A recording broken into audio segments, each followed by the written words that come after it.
So the Jewish people went to a Navi and they asked him, why is Hashem not listening to my tefillah? I've been davening a lot and Hashem is just not listening to me.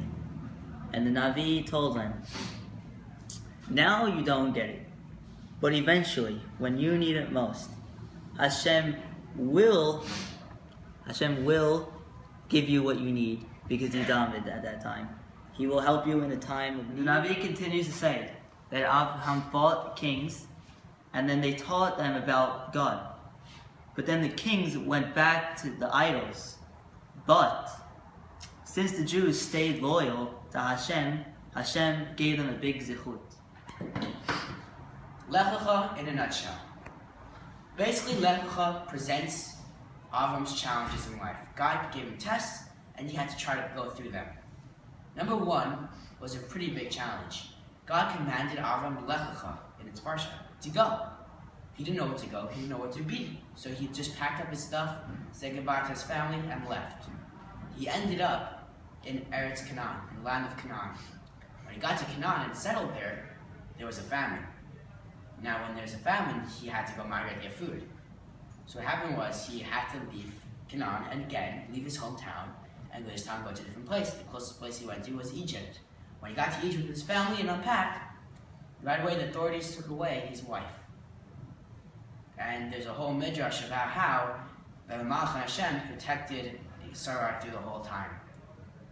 And then after, so that seems bad already, but there's even more.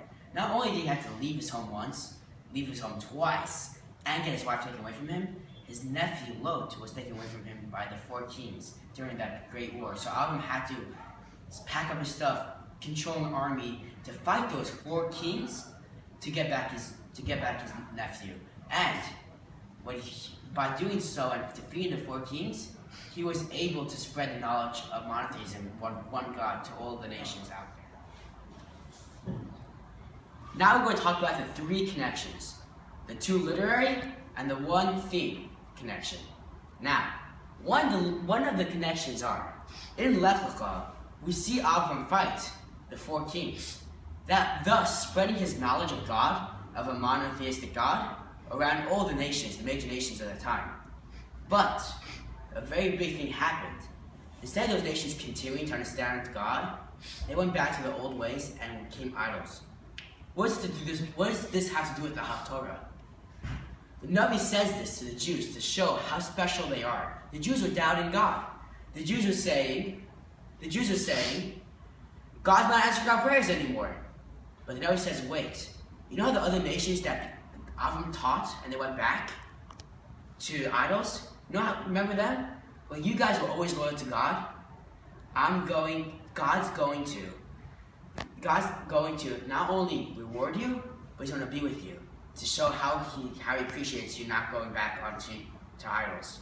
So that's one connection. The one connection is Lech Lecha.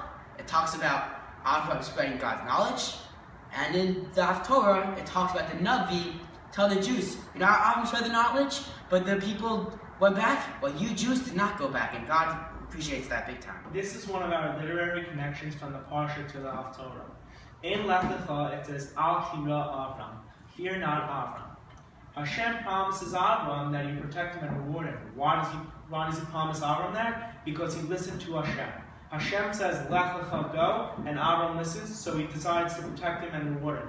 Now we connect to the Haftorah, because the Jews doubt Hashem. They prayed to Hashem and he didn't answer. They prayed again, he didn't answer. They prayed again, he didn't answer. So the Jews are like, you know what, I'm going to doubt Hashem. So then, the Navi comes to the Jews and says, Al Tira Avram, Al Tira Hashem Kimcha Ani. And fear not, Hashem will be with you. Why does Hashem say this? Because you Jews are very much like like Avram. When I said to Avram, listen to what I say, he listened. I said, Lech Lecha, go, and he went. And you Jews, when I said to you Jews, listen to the Torah, you guys listen, and therefore I will protect and reward you.